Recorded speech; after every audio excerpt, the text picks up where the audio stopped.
আসসালামু আলাইকুম ভাই। একটা কথা শুনে যান। বর্তমানে যে অবস্থা দেখতেছেন আপনারা বা আমরা দেখতেছি, রাজনীতির যে অবস্থা বিএনপি, আওয়ামী লীগ যারা আছে, এদের আদর্শ দেখেন কত খারাপ হয়েছে।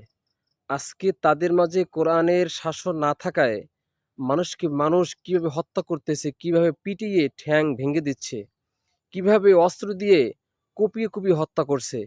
এরপরও কি ভাই আপনি তাদের সমর্থন করবেন? তাদের রাজনীতি পছন্দ করবেন? এই রাজনীতি ছুঁড়ে মেরেন।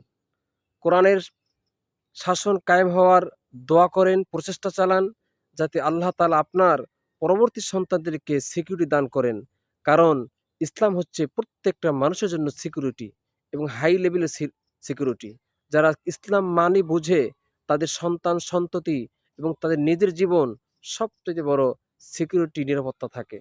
তাই আমরা এই প্রতিহিংসামূলক রাজনীতি ছেড়ে দিয়ে কোরআনের শাসন কায়েম হোক এই বাস্তবায়নের জন্য আমরা প্রচেষ্টা চালাই। আল্লাহ হাফেজ।